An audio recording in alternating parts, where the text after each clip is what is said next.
Hi everyone, it's Carol from CrinkledPath Journals, and I'm here with another Sunday Snappy Snippets. This is an open collab hashtag. Anyone can join in with quick 10 minutes or less videos for junk journaling tips or tricks. We've had some wonderful participation. Shout outs to Chasing Retro, Linda's Mixed Up Mess, and Christina's Shack, all for joining in Sunday Snappy Snippets. I hope you'll give us your tips on a Sunday soon. I've been working in my December memories book. I had made just this white card to put behind this laser cut frame that I had. I thought it would be fun to pull out my Brushos, which are a crystal watercolor, and do some around the edges because a photo is going to go in the middle. So first I kind of want to get an idea of where those bulbs are, and I'm going to do this in layers. So first I'm just wetting a paintbrush, and I'm just going to dab right where those holes are for the light bulbs, just so I know where they are.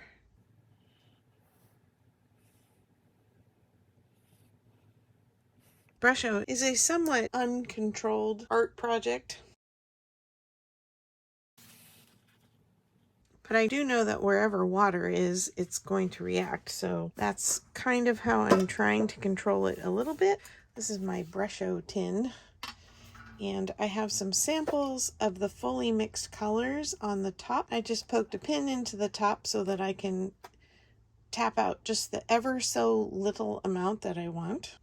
I'm going to use the blue. I'm just going to tap on those spots that I put the water.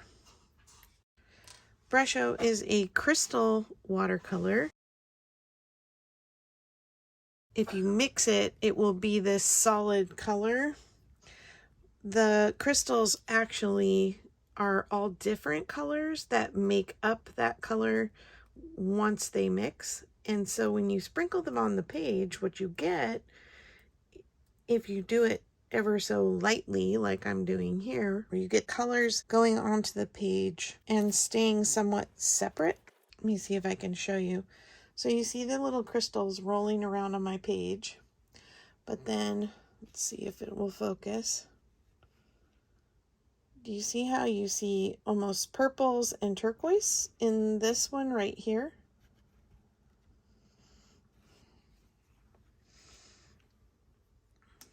If you want it to be more of a solid color, I can add more water.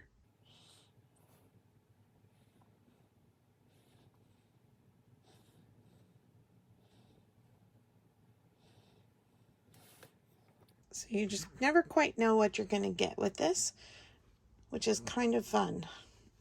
I'm going to tap off the dry crystals that are on here to my trash can, which I should have waited till it dried to do that because some of the color ran, but we're going to be adding color all the way around, so it will hopefully work out in the end. I'm going to bring you down closer. I'm realizing you can't really see what I'm doing. I'm going to let those dry and I'll be back in a minute. Okay, next I'm just going to make a circle around this blue dot that I made, and I'm going to try not to touch the main part of the blue dot.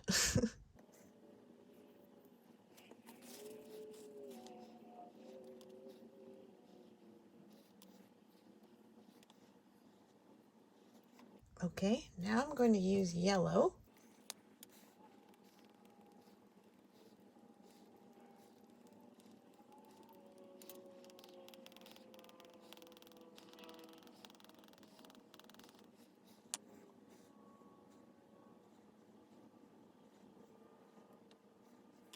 Just dabbing lightly, letting it do its thing, coming in a little closer to that blue, but not touching the blue.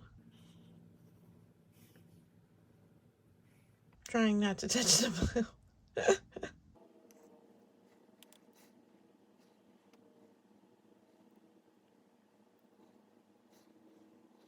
The more you try and control this, probably the more frustrating it would be. So I'm trying to stay really loose and let it do its thing. Okay, let it dry again. Okay, then last but not least, I used my hole punch and I cut some little circles just out of some little brochure that was in my trash. Got a little spray bottle, and I'm just going to spray this around the edges.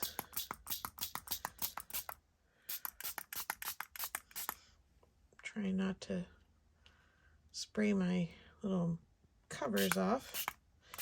You can see how the paper is kind of turning yellow. That's just that residue of a little bit of the fine mist.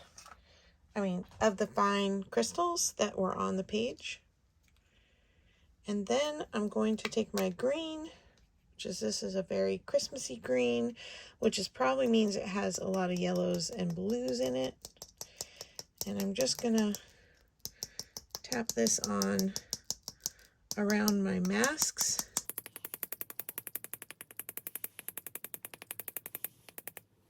If it's not reacting, I'll just spray it again.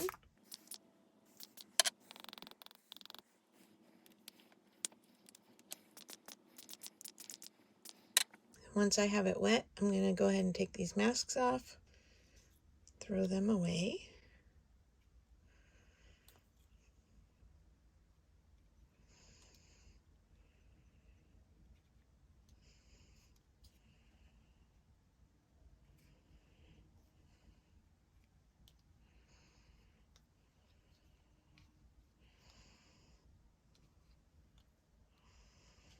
And then just to finish, take my brush again with very little water.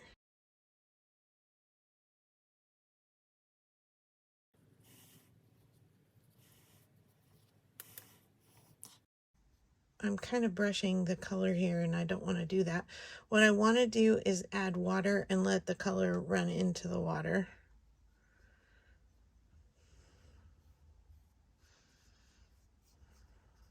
There, that's a good example. See how as I touch this, it's running into that space instead of me dragging it with the brush.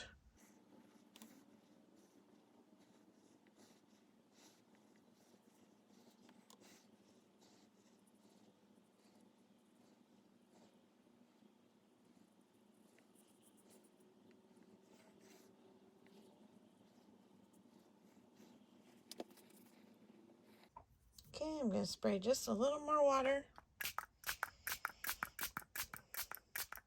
over the whole thing.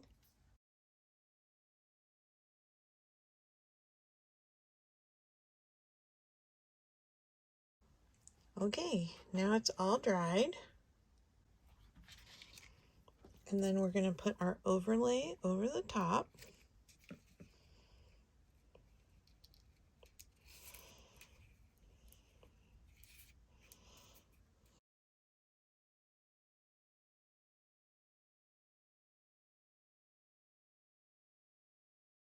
Just like that.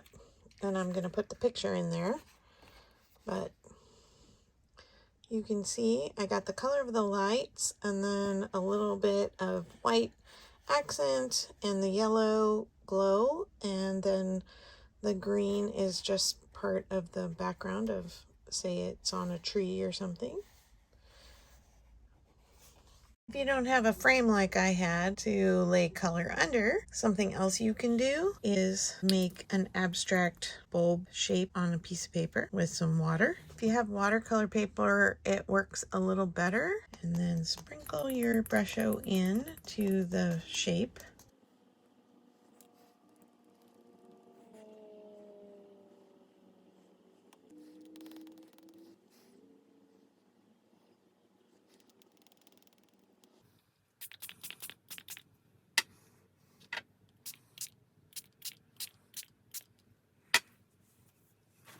Let it dry completely and brush off any extra crystals, and then loosely draw or stamp some bulb shapes over. If you have waterproof ink for stamping, you can actually stamp something and then do the Brusho and water over the stamp. So it works either way.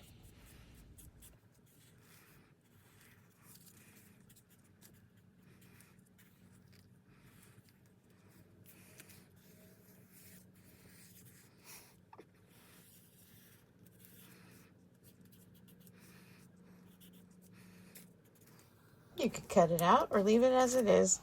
I hope you find something fun to do with your Brusho this holiday season.